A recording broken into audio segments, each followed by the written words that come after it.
Hello, everyone, and welcome to today's webinar, Volunteer Management. My name is Aubrey Reeves, and I'm the Executive Director of Culture Days. I'm pleased to act as host and moderator today. This is our third in our monthly webinar series running through the winter and spring of 2018. We'll be announcing the next one soon. You can stay abreast of all the Culture Days news by subscribing to our newsletter or following us on Facebook, Twitter, or Instagram.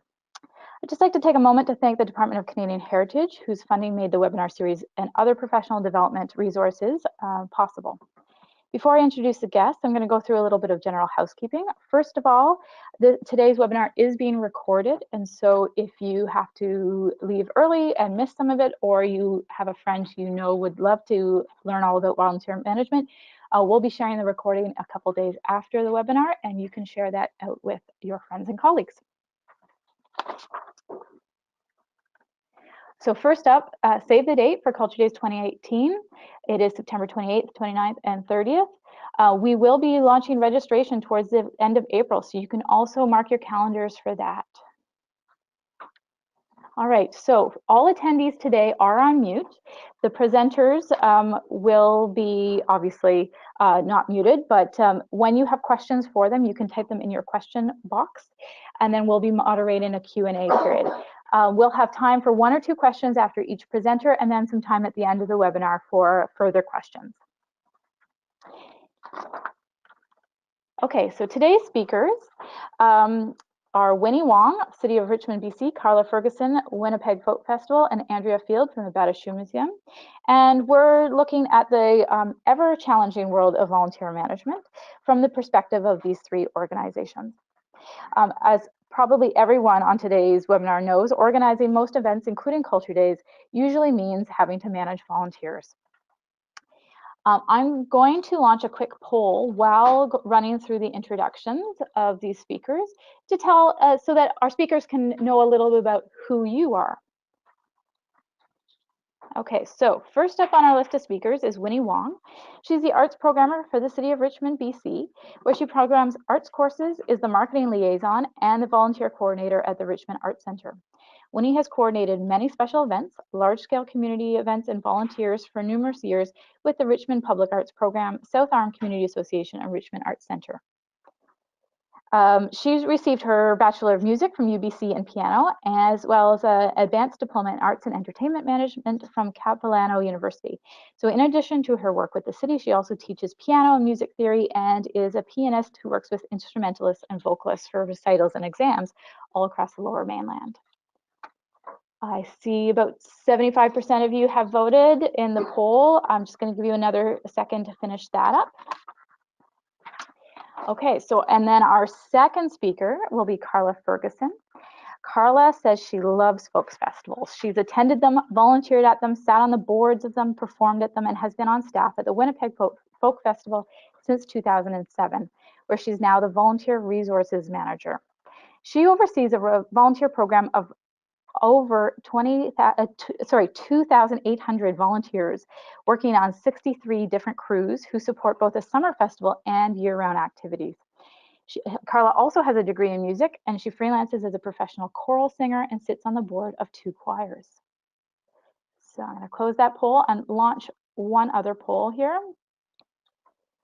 Okay, and so our final speaker will be Andrea Field. And Andrea is the Manager of Education and Volunteer Resources at the Bata Shoe Museum in Toronto.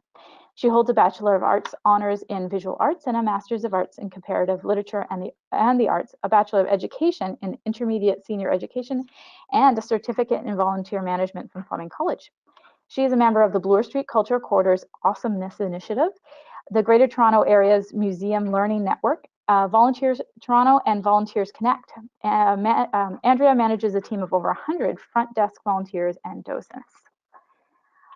Okay, so that's our speakers today. I'm really excited to hear from everybody. We have almost everybody has voted on our second poll, so I'm going to close that. And so let's take a look at who is joining us today. So first of all, we have the largest number, 50% are coming from an arts and cultural organization. I think given today's topic, that's not all that surprising.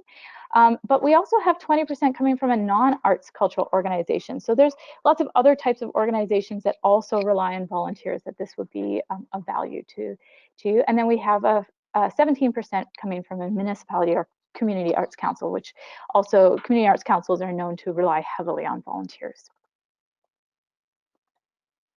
And then we're also going to see, it's almost a even split between returning and new organizers for Culture Days, and both activity organizers who organize individual activities, as well as community organizers who are organizing multiple events. So thank you for completing the poll. That really does help our speakers to understand who they're speaking with today. So that's it for me for now. I am going to now turn the presentation over to Winnie. First, I'm going to unmute her, and now I'm going to make you the presenter. Okay, so Winnie, over to you. Hi, everybody. Can you hear me okay? Yes, we can. Okay, awesome. So, whoops. Let me get this. Can you see the full screen? Okay. So I'll be talking about volunteer management from a municipality perspective with the City of Richmond. So my experience coordinating volunteers for the City of Richmond has been for about 3 years as a community development coordinator, as well as an arts programmer, and I've been working with the city for the past 4 years. In terms of coordinating volunteers for major events, I've done it with Culture Days at the Cultural Center for the last 4 years, coordinating up to 15 to 20 volunteers throughout the weekend. South Arm's annual haunted house and Halloween events, up to 150 volunteers, and Canada 150 celebration party at South Arm with about 50 to 60 volunteers, and our Children's Arts Festival, which just happened recently with up to 75 volunteers. So worked with a large range of volunteers from 15 to 150 volunteers, as well as smaller community events within the city, like craft fairs, Santa's workshops, Easter events, and other holiday events. And that usually ranges about 8 to 15 volunteers, depending on the size of the event. So these are just a couple photos from the different large scale events that I've worked with and worked on. So with the city, it's really important for us to understand, for the volunteers to understand what their impact is on the organization and what the organization's mission and goals are. And understanding why they want to volunteer. So a lot of the volunteers want to either give back to the community, do something meaningful, gain work experience, and be able to develop hands-on skills, as well as completing kind of volunteer hours for school. So within the municipality, a lot of us deal with youth-aged volunteers between the ages of 14 to about 20. And we've started to see the increase of numbers kind of drop down more to the ages of 10 to 13 as well. So that's one of the new trends that we're seeing for volunteers. So I'll be speaking more towards coordinating youth for volunteers. So as a volunteer coordinator in the city, we want to be providing meaningful opportunities for volunteers, as well as real life work experience.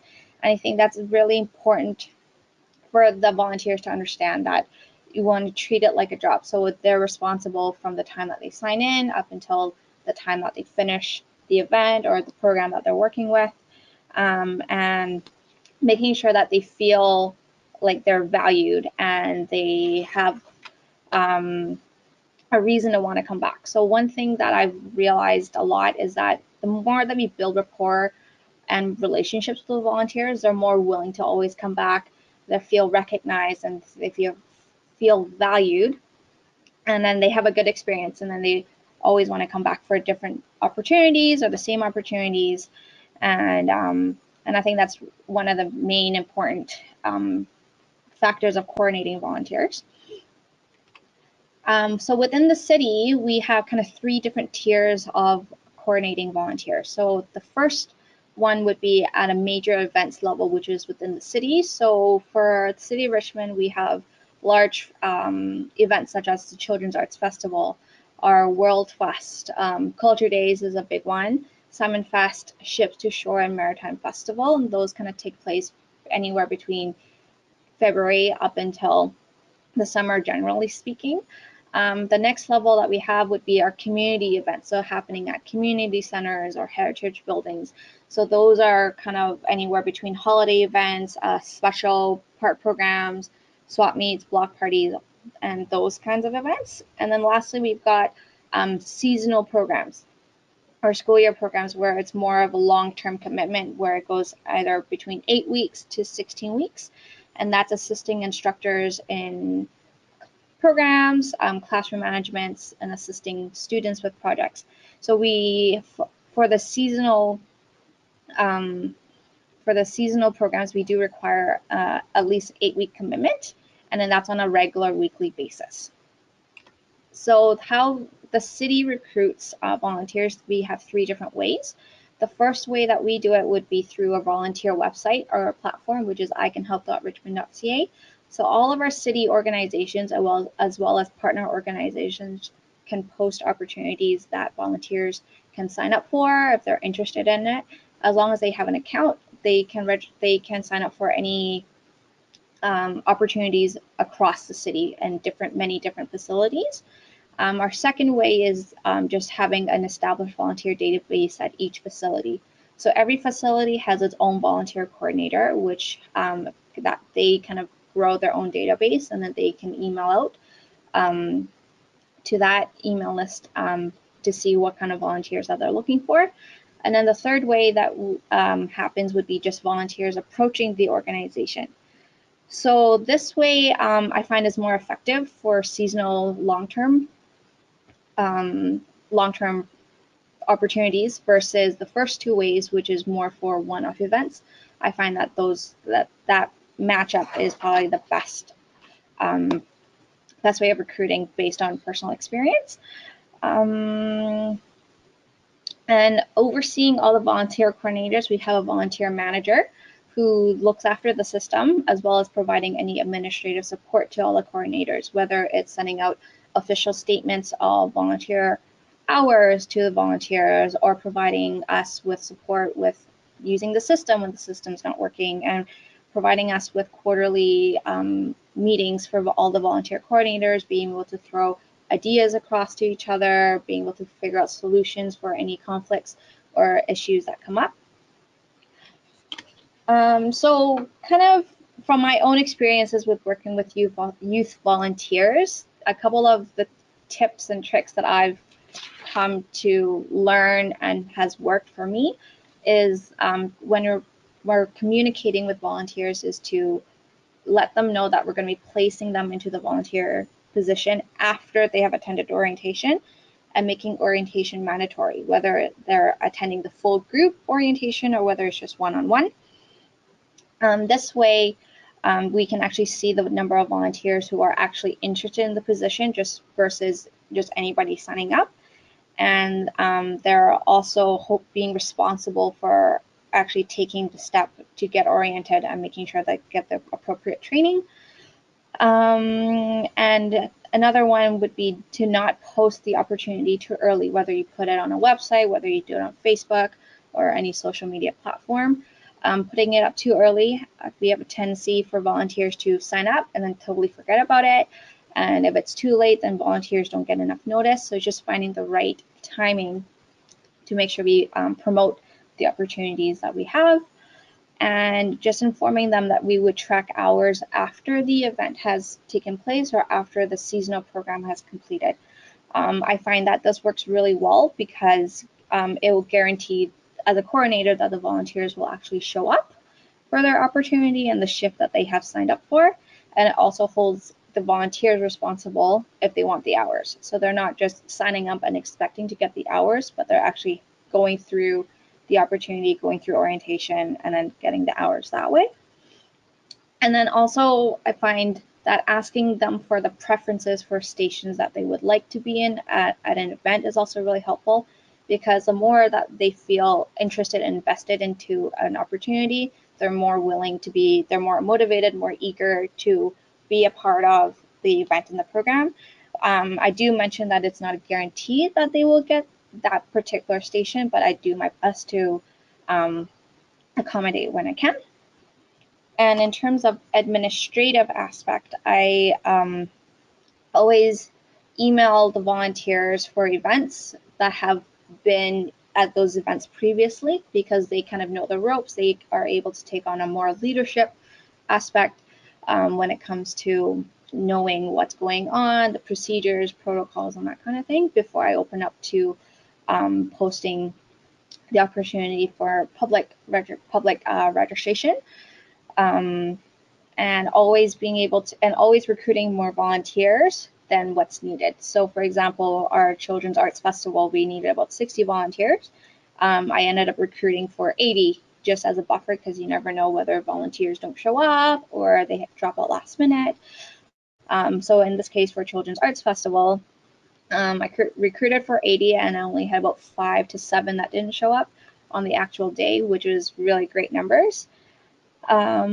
And then always just making sure that I send out at least 2 to 3 emails after the orientation. Youth especially always need reminders. Whether they respond to emails or not is one thing, but just always just covering our basis as well as coordinators to inform them when things are happening, when orientations, what the details are, and just kind of giving them constant reminders is always very helpful. So I find that doing a follow-up email for orientation, just thanking them for showing up and just letting them know that we'll be providing more details a little bit later on, closer to date. And then my second email would be sending out the schedule of their shift without the station that they'll be placed. And the reason I do that is because I find that if you place a volunteer into a station that wasn't really what they wanted, but we needed coverage in that area, there's a higher chance for them to be disinterested and then therefore not showing up for the opportunity. So that's why I don't include the area they're going to be working in, just kind of the block of time that they're scheduled for.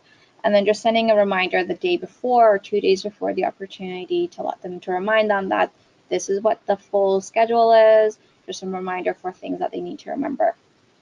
And then also a great administrative tool is just keeping notes of volunteers that are really excellent, that you want to make sure that you can bring them back, or give them more of a leadership opportunity, or making notes for volunteers who were not as engaged or not as interested, and just making sure that we have a record.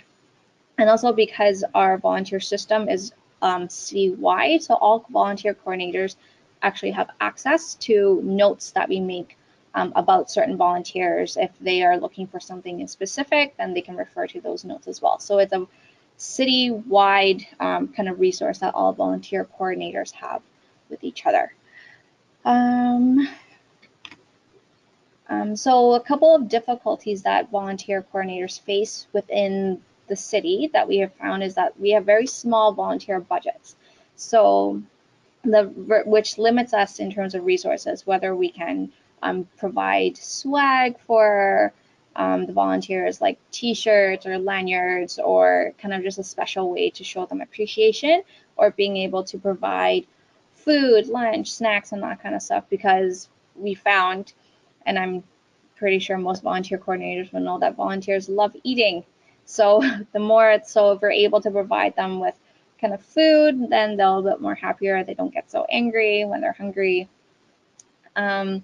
Another difficulty is just actually recruiting volunteers in general, especially for our seasonal programs or school year programs. We find that a lot of volunteers aren't interested in doing 6 to 8 week commitments, but more so the one-off, which they can kind of easily do. So that's something that we're kind of constantly combating, trying to figure out how we can get volunteers interested in more long-term opportunities, and also just kind of volunteers with their own scheduling and extracurricular activities, and just being able to work around those schedules and not being too restrictive.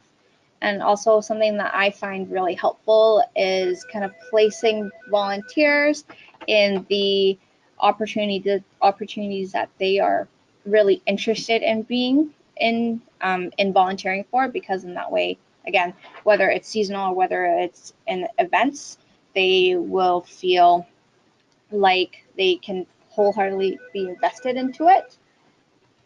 And another issue that we have is just attendance, and the attendance is a big factor. So sometimes we have volunteers who don't show up for opportunities without any notice, and then we're in a bind in terms of getting numbers.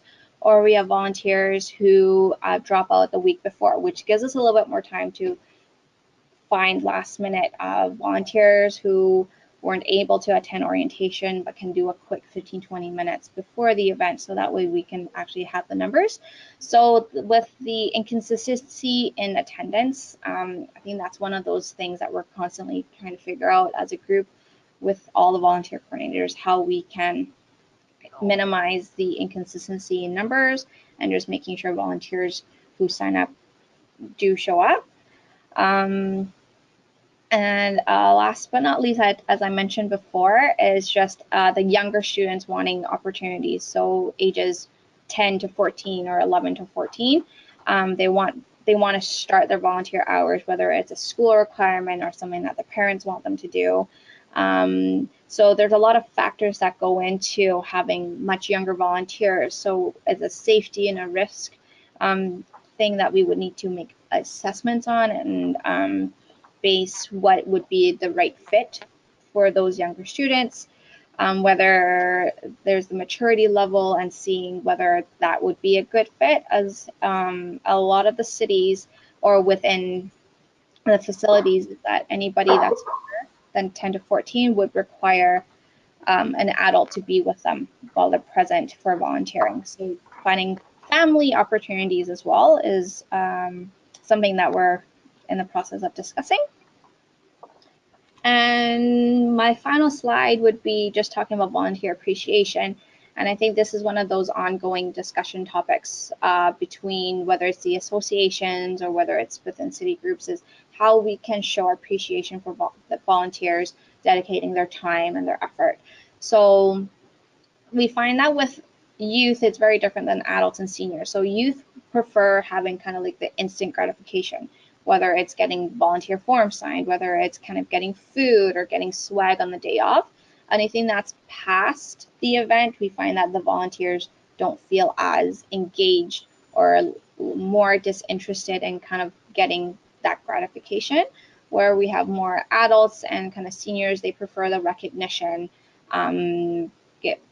whether it's through a presentation or getting a letter from upper management or mayor and council. So there's just kind of the varying ways of doing volunteer appreciation and showing how to figuring out that balance, as well as if we were to do like an appreciation party right after an event. It's also very tricky, because if you wait too long to do it, the volunteers don't get engaged.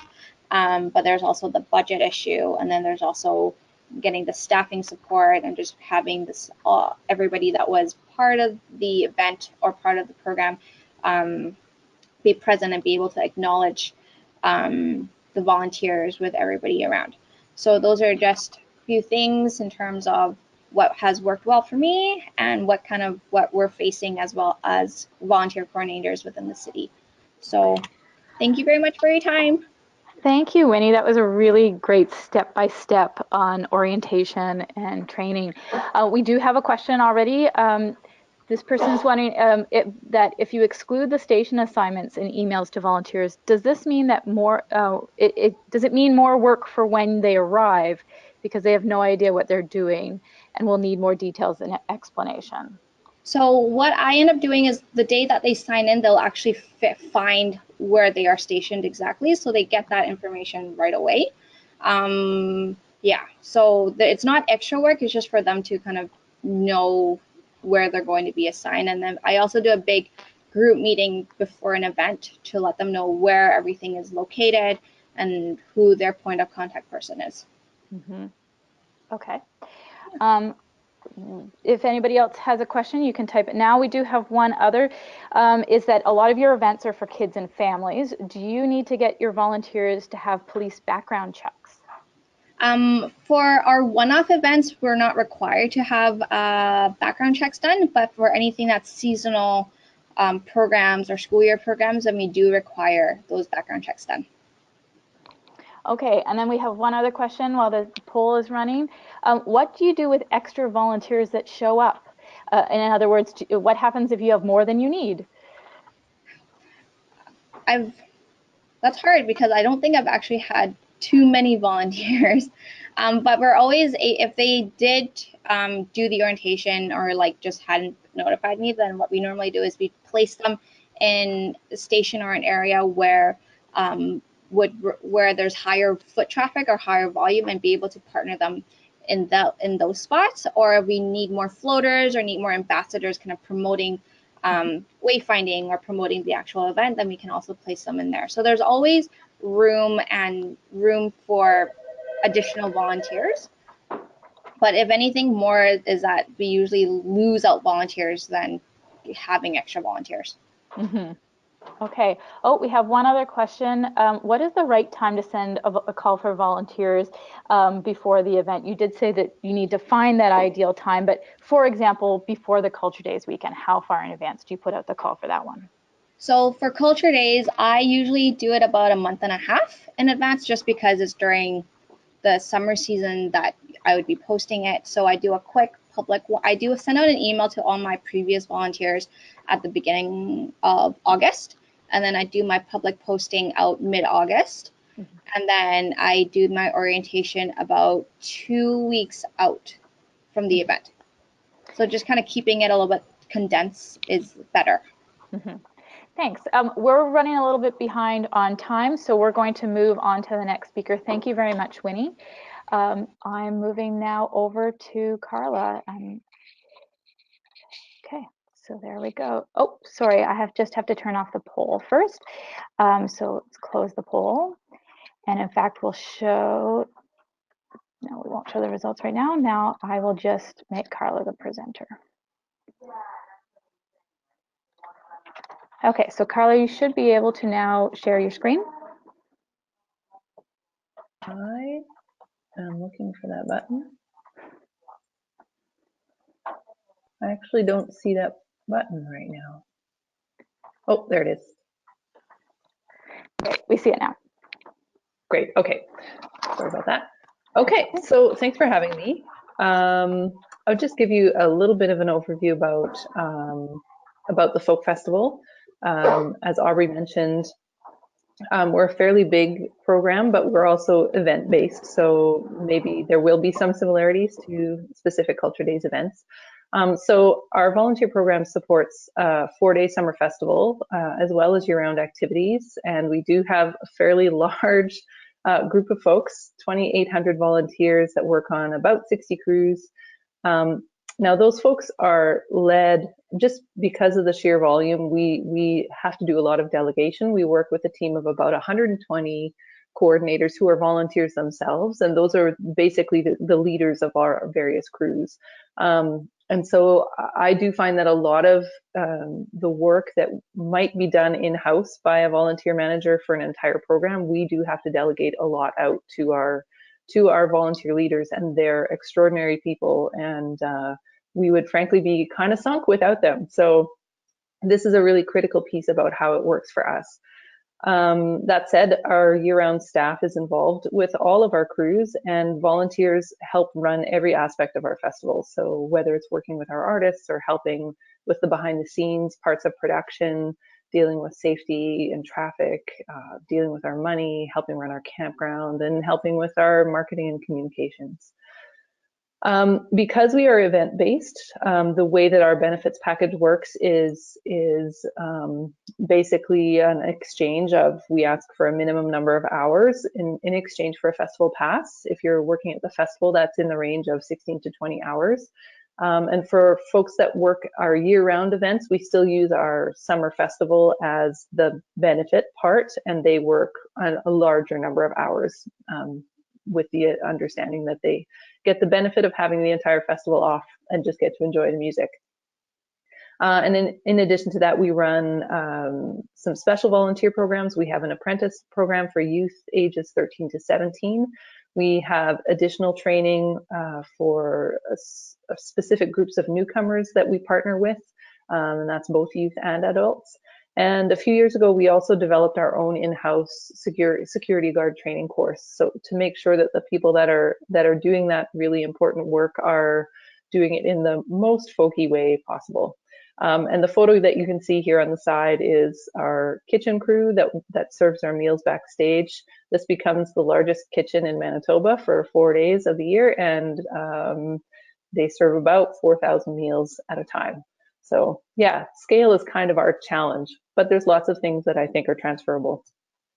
So I was going to talk about volunteer retention, and I think that the big message that we've learned over the years is that the best way to keep volunteers coming back is obviously, hopefully you have an event that people believe in and that they want to be involved in, but I think beyond that, if you want them to come back, basically you need to have a solid volunteer program from start to finish, because we found that the quality of the experience that a volunteer has directly impacts on the length of their volunteer commitment. So, and I think part of that too is, as Winnie mentioned, the relationships that have been built over time. So basically, I see there being 5 elements to that volunteer retention, and it starts from the first time you speak with them until the time when they decide that they're finished.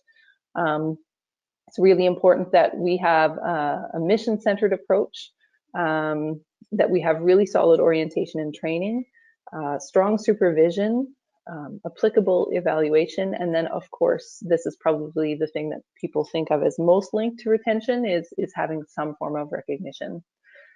So in terms of having a mission-centered approach, it is your mission that makes it meaningful for your volunteers. So it's really important that you know, that they understand what you're all about.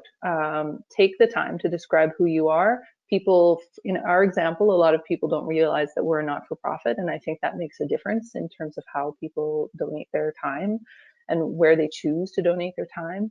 And then I think on the flip side, it's really important to tap into what motivates your volunteers to get involved with you.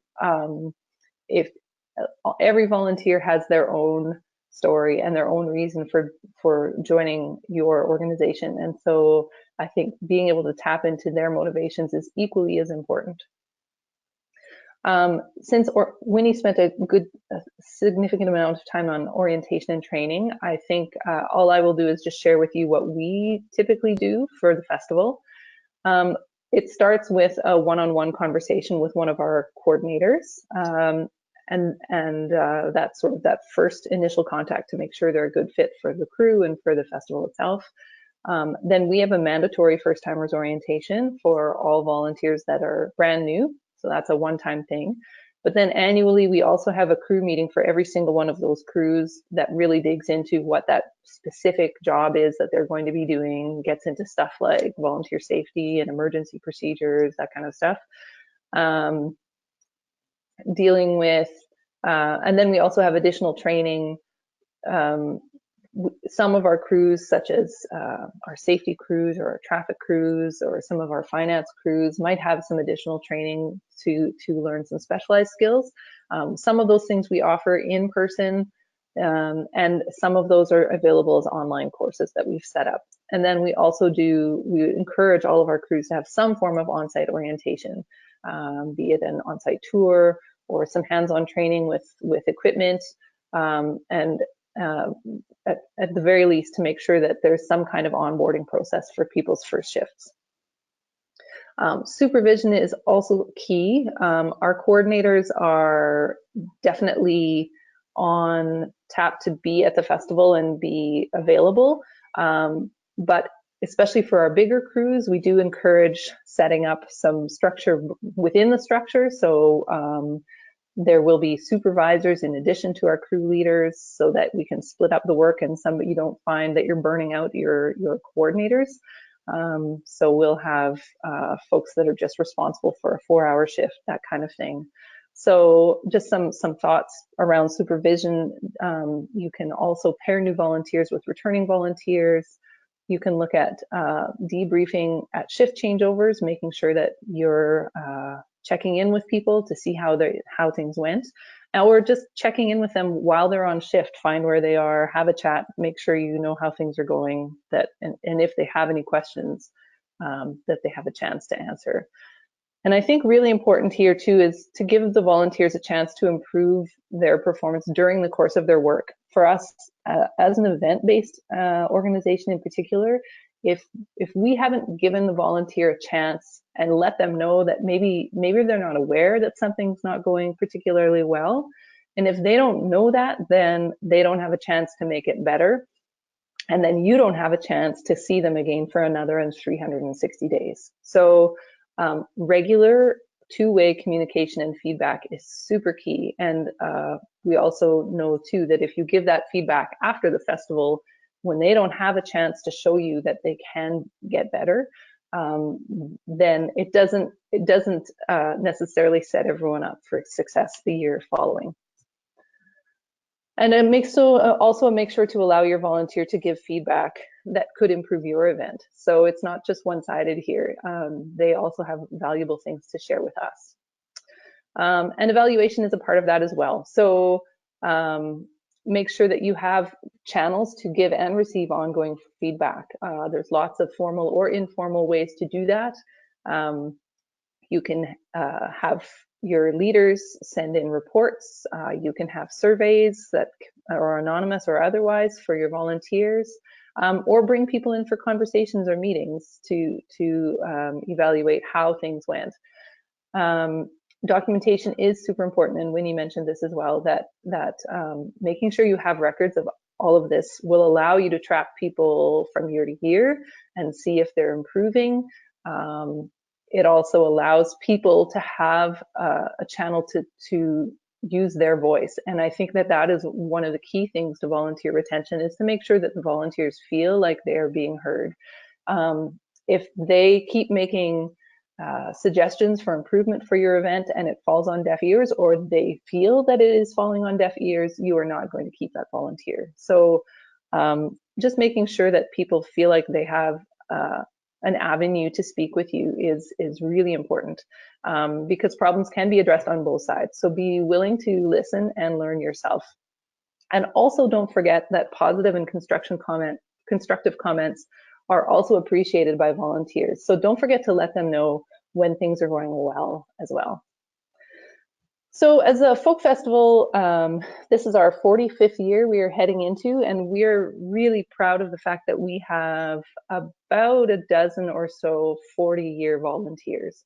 I am very aware that not everybody has been around this long, or there's a lot of love for our event itself, and that's something that keeps people coming back. But we still have to work really hard to keep those folks. So these are a few of the ideas that we have and that we found that work for us in terms of volunteer recognition. So first off, never forget that the basic benefits that you can provide are a form of recognition. Whether it's your t-shirt that you give them as a uniform, that lanyard, all of those pieces are part of a recognition package.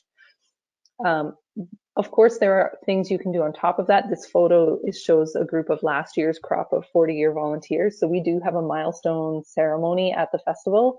And we've just recently started a long service program to recognize some of the people that gave their all in the early days of our festival. But having some of those formal moments, especially I think for the people that have been around for a long time, those are moments that we all find quite meaningful. Also finding ways to thank people that have gone above and beyond, including your leadership. We do try to do a separate event for our coordinators. This year we were able to find a bit of extra funds to give them a special jacket, and that was super appreciated. But the other thing, it doesn't have to cost money. The other thing that we do when our coordinators let us know of the volunteers on their team that have done well, we send them an email and say, hey, you were singled out as somebody that did a great job, and we want to say thank you. And the number of people that will write you back just because of an email thank you, it goes a long way. it's made me kind of laugh that Winnie also had a question mark after her party thought. We have found something similar. We run a wrap party at the end of our festival, but we know that a lot of volunteers don't go to it because they're just tired. We also have a lot of people that love it. So we asked some questions after the festival this year in a survey, and we found that most people don't see it as a thank you. They see it as a really lovely way to wrap up the event. And what we did find was that most people are looking for more informal or personal ways to be recognized. And especially as a coordinator of such a large volunteer program, we know that that personal touch isn't as meaningful if it comes from us. So it's really important that we encourage our coordinators to be looking for those everyday moments where you can thank people. You know, if you've balanced your sales sheet at the end of your shift, that is worth recognizing in the moment. If you, yeah, that's just one example, but look for those moments as they're happening and take note of them and say thank you. That is probably one of the biggest things that will matter to people, is if they feel valued at the time, and if they feel that, if they know that they've made a difference in some way. And so I know for us, the scale thing is challenging, and so we do ask our coordinators to think about all of those totally free but informal but meaningful ways that they can recognize people. And so with that, I say thank you to you, and open to questions. Well, thank you, Carla. That was kind of mind-boggling, the scale of the undertaking that you have before you every single year, and that you have volunteers that have been with you for 40 years. It's incredible. Pretty lucky. Yes, very lucky. So we have a question here about how do you avoid overtaxing or overstretching volunteers? Over the course of a weekend or over time? I think they don't specify, but probably over time. Yeah, I mean, I think the important thing is to engage with people. I think if you just sort of take and they don't feel like you are acknowledging or seeing the efforts that are being put in, then you run into more and more resentment over time. I rely really heavily on those folks that have been around for a long time. They are my ears on the ground. They are the heart of our festival. They understand the core constituents of our audience. And so, you know, if you're ever going to be making big changes, or if you are wondering about, I don't know, how they would feel about a certain new program that you're running, I think one of the biggest things you can do is ask them. Bring them into the inner circle. Let them know that their opinion is valued. I think that's one of the biggest ways that you can connect with them. Otherwise, for our sort of general frontline volunteers, we do try to just be equitable and acknowledge some jobs are harder than others. So we require slightly fewer hours on those jobs. Some people get additional benefits like a camping pass because they're working in the campground. We ask them to work slightly more. And we just try and make people feel like they are being heard and that we are looking out for them. Mm-hmm. Great. Okay, we have a sort of follow-up question to that. How do you keep volunteers engaged in the off season? We send a monthly newsletter, and we're kind of quiet in the fall. Everybody kind of wants a break by then anyways, but and again, because of our scale, we do have to kick into gear a lot sooner than, say, some of the events that Winnie was mentioning. So we really start connecting with our volunteers in earnest in January, and our events in July. So we use our newsletters to sort of just keep on people's radar, and between that and our blog and that kind of thing, and our Facebook page we have as well, that's one way that we can share some things with people year round. Mm-hmm. Okay, so I would assume this is probably not the case, but we have someone asking whether you require volunteers to pay for anything out of pocket and get reimbursements. So for travel costs or setup things or security checks. Right. We cover all security checks, the ones that we do, and any training that people require. We cover those costs. We wouldn't cover someone's travel to come to the event. And generally speaking, out-of-pocket expenses, like for volunteering, we would try and take care of that in advance, either give somebody some petty cash or something like that. We try and make sure that we know what people are going to need to do their job and supply it for them rather than have to do reimbursements. It's kind of messy that way. Yeah, I would imagine. Okay, final question before we move on to Andrea. How do you provide reference letters or recommendations, especially when you're dealing with such vast quantities of people? Yeah, no, they're welcome to contact us directly. Probably, and Winnie sort of touched on this too, it's often our youth that need them the most. And so often the coordinator of that crew will take that on. But, and people have to keep in mind that my knowledge of somebody's work is pretty limited to, I know you put in the hours. I can't really speak to somebody's like quality of work if they're coming to us. But yeah, no, we definitely get the requests and we're happy to put them through. Mm-hmm. Okay, great. Thanks, Carla. I am now going to switch over to Andrea for our final presentation. Hi. Hi, Andrea. Just switching over to allow you to share your screen. Okay, you should be able to hit your share screen button now. There we go. Perfect. All right, thank you very much. So I'm Andrea. I am the Manager of Education and Volunteer Resources here at the Batachou Museum. The Batachou Museum is located in downtown Toronto, Ontario, and it was founded by Mrs. Sonia Bata. So we opened our doors in 1995, and we have a collection which is continuing to grow of over 13,000 shoe and shoe-related artifacts. The museum was actually designed with the goal of involving volunteers, and it's something that we continue to do, and we have refocused a number of times to make sure that we're continuing to involve the community. So here you can see our philosophy of volunteer involvement as well as our vision statement for our volunteer programs. We have a team of over 100 volunteers, and we have 2 volunteer opportunities. Both of these are frontline roles. So the first one is a front desk opportunity where volunteers provide general information on the museum. They also sell admission tickets and shop items. And then we have docents. Our docents deliver guided tours and educational programs for children and adults.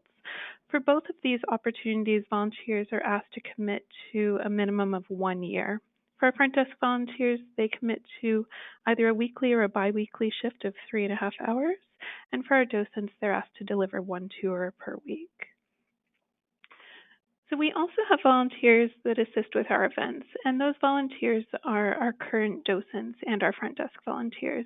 So they're already trained in frontline roles, so they're able to assist with the various events that we have in our public programs.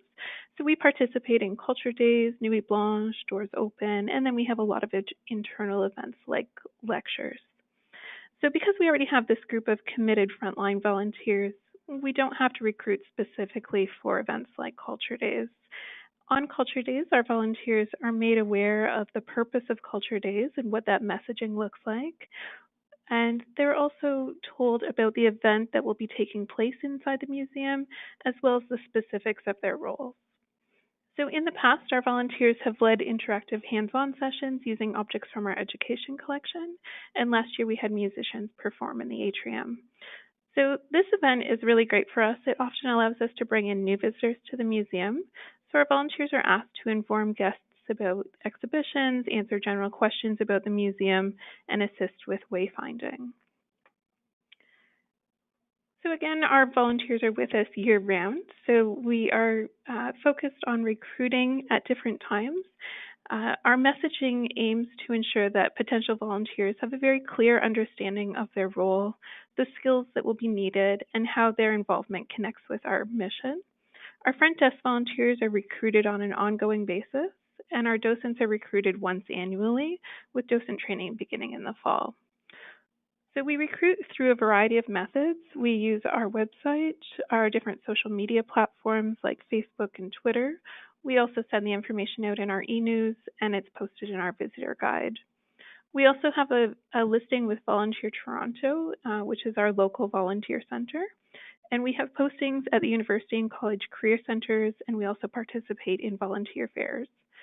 And then, of course, we also rely on peer-to-peer recruitment, so our current and past volunteers recruiting other volunteers for us. Our volunteers play a really essential role in the museum, so retention is key for us. And we've been able to focus on that in the last few years, which has resulted in 100% retention of our new docents for the last 3 years. And this year we saw 90% retention of our new front desk volunteers. So today I want to share with you some of my top 5 tips of retaining volunteers. The first is satisfying the motivation of your volunteers.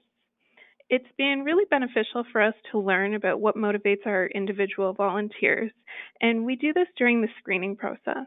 It helps us to understand if the volunteer is going to be a good fit with the museum, and then, of course, how we'll be able to assist them in the future.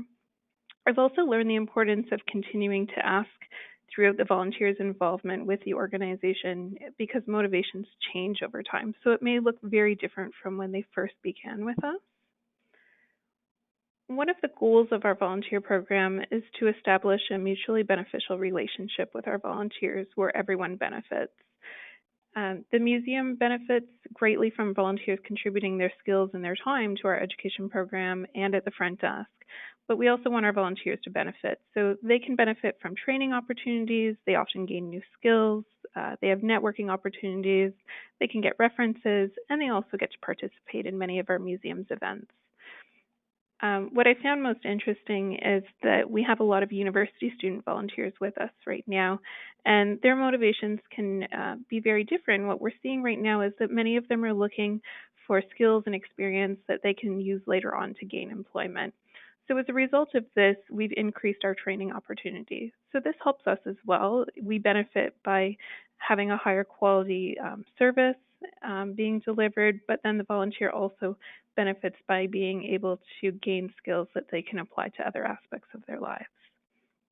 We've also learned that many of our volunteers are new to Toronto and they're interested in meeting new people. So we're able to help satisfy that motivation for volunteering by providing more opportunities for social interaction. And this might include training sessions, invitations to some of our public programs, as well as volunteer parties. My second tip is setting volunteers up for success and then offering support for growth. So once we've screened our potential volunteers to determine that they do have the skills and the time required to be successful in this role, we also want to make sure that the volunteer thoroughly understands their role, their expectations, and their boundaries in order to reduce the possibility of negative experiences later on. We also aim to make a great first impression during the interview and on the volunteer's first day. Being prepared and setting aside enough time for the volunteer just makes sure that they feel very comfortable, they feel very welcome with us, and really that they can leave after their first day feeling like they've made the right decision in selecting to volunteer at the Batoche Museum. So then we follow this up with regular supervision and support throughout the volunteer's involvement. It's been my experience that volunteers are often looking for new challenges as they continue to develop in their role, and it grows easier and more routine. So we're continuing to look for opportunities that we can help them develop those skills and then take on new responsibilities. So an example of this is with our docents. We've had a number of docents that have really developed their skills well and are looking for other opportunities to help the museum. So we created a peer mentoring program where our seasoned docents are paired with our new docents, and they can help them feel more welcome to the museum when they first get here. They can offer support, and they can also help them work through challenges. So they're building their own skills while helping other volunteers build their skills as well. My third tip is building relationships. And I found that regular communication helps volunteers feel connected to the museum. So each week I send an email to our front desk volunteers and our docents with tips to help them in their volunteer work, updates of what's going on at the museum, and then schedule reminders. So building strong professional relationships with our volunteers has really increased the level of trust which has prompted our volunteers to provide more feedback and raise concerns and offer suggestions. So that's really been helpful to us. My fourth tip is to be flexible. We often hear from our volunteers that they'd like to volunteer more often, but they just don't have enough time. And this issue of time poverty appears to be growing and we recognize this need to be flexible. So we've built that right into our volunteer positions. An example of this is with our front desk role, where they actually have 3 options. Volunteers can sign up for a regular weekly shift, a bi-weekly shift, or they might choose to go on a floater list where they can sign up as their schedule allows to just fill in spaces as we need them. And then, of course, my final tip is show your appreciation. And this is one that's always fun for us. We know that thanking volunteers demonstrates the value of their contributions, and we want to recognize our volunteers in a variety of ways, both informal and using formal strategies. Informal strategies for us often include saying thank you on a regular basis, and also demonstrating the impact that volunteers have had on the museum. For example, it's really common for us to receive thank you notes from school children, so we often pass those thank you notes along to our docents so they understand the impact that they've had on the school visits. We also have a formal recognition plan, which you can see on your screen right now, that recognizes volunteers based on the number of hours that they've contributed to the museum. And then we also nominate volunteers for Ontario Service Awards each year. This is a free service where volunteers are recognized for years of service at an annual event held by the Ministry of Citizenship and Immigration. So that's how we retain our volunteers. Thank you very much. Thank you, Andrea. That was really great. And I certainly love all the pictures of the fun shoes. We have a question. What about volunteers' physical safety and how do you accommodate volunteers with disabilities? We regularly do go through risk management. We are very fortunate that we don't have a lot of risks present within the museum. We are a public space, so those have been minimized as much as possible. And then we have strategies in place to help keep our front desk volunteers safe.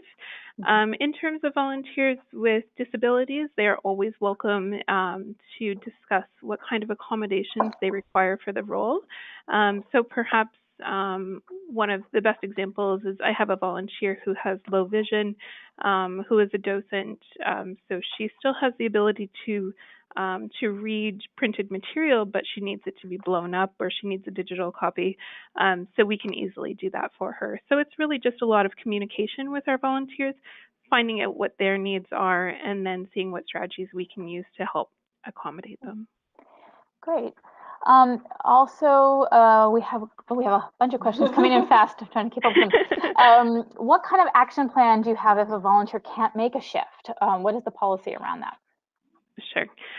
So it's actually put into place that our staff will jump in if a volunteer is not available. It rarely happens. We do have a number of people that are often willing to fill in either at the front desk, or if we need extra people for a tour, then I do have some people that I can call that are nearby and are usually willing to pop in. So it doesn't happen very frequently, but worst case scenario, our staff would have to leave whatever they're working on at that moment to either fill the front desk or the tour. Generally, that's me, and then there are a couple of other people that are also qualified to fulfill those roles. You mentioned that a lot of your volunteers are seeking training for future employment. Do you have any kind of partnerships with university or college programs? And do you track the success of those volunteers as they move into future employment? We don't have any kind of specific partnership in place, but we are pretty active in working with the nearby universities. We are very fortunate that we're next to the University of Toronto campus, and we're not too far from Ryerson University as well. So I think just because of our proximity to the universities that we already have we're already recognized at those campuses. So that does help us a lot. I have been spending more time working with with staff in their career centers who have been incredibly helpful. So no formal partnership, but certainly a lot of really great working relationships. We also have other ways that that our museum works with the universities. So there have been partnerships that have developed outside of the volunteer program. Mm-hmm. Okay, and then the next question I think can be addressed to either one of you, Andrea or Carla. This person is wondering, while most volunteers perform well and to the best of their abilities, how should we handle very poor volunteers? How do you fire a volunteer? Oh, that's the $1,000,000 question. Well, I think, again, I think having a solid plan in place is the most important thing. So, and also being able to give some feedback before you get to the firing point. The idea is that if you're going to have to fire someone, that you've done all the things that you need in advance of that to make that conversation as easy as possible. So if you've had a conversation with them already to say, hey, we need more from you in these specific ways. You know, some people might have a 3 strikes policy or, you know, that kind of thing. Then you can go back to that and you can say, so you remember when we had that conversation, this is still not working. So that it has to be very clear to them why they're being let go. We also have certain things in our festival that are absolute no-goes, that there's not even a conversation. But they're part of our standards of conduct. So you can also point to a document like that and say, you know, we require people to act in a respectful manner, and by your actions, you are not doing this, and that is immediate grounds for dismissal. So you want to have systems and policies in place that back up those decisions. I don't know, Andrea, if you have other things to add. It's very similar for us as well. We have a very thorough position description, which I constantly go back and reference. And then also the volunteers receive a volunteer manual with all of our policies and procedures in it, and that is discussed thoroughly during the interview process. So they are made aware of all of the things, their expectations, their boundaries, and so on before they agree to volunteer with us. So it is something that we can continuously go back and reference. But just like you were saying as well, you know, actually just firing someone wouldn't come to mind for me. We need to follow a number of steps and make sure that we can try to put a corrective action plan in place to see if we can get the volunteer where we need them to be. Certainly, we do have a zero tolerance harassment policy, so if it were to fall under that, then the volunteer would need to be fired, but otherwise we would want to work with them. They wouldn't have actually made it into the position if we didn't feel strongly that they were suitable for it. So often it's just very minor things that we need to work on. Great, thank you. I think that is all of our questions. I'm going to just show the results of our 2 polls earlier. So the one where we asked, how do you recruit your volunteers? And it amazingly, word of mouth is the top winner, but perhaps people will be changing their minds after they've seen the great tips from all 3 presentations about some other recruitment methods. And then we also had a poll that we just ran about how many volunteers do you typically require for your Culture Days event? And most of them are fairly small scale, 1 to 10 volunteers, about 45%. So that's interesting, and speaks to the scale of Culture Days, that some of the activities are not overly huge and so can be managed with a small team. So at this point, we wanted to say a huge thank you to our 3 speakers. Really fascinating, and I feel like I learned a lot, and I hope everybody else on this webinar did too. Excellent questions from everybody as well. Thank you very much for those. We will be launching a brief survey at the end of this webinar. Please take a moment to provide us with your feedback. It really is only 7 or 8 questions. And the recording of this webinar will also be available in a few days on our website if you wish to review it or share it with any of your colleagues or friends. And then finally, check out our resource section for any other resources. We have a whole bunch of tip sheets and tools that you can refer to, and eventually this webinar will be summarized in a tip sheet as well. And so thank you, everybody, and have a wonderful Easter long weekend.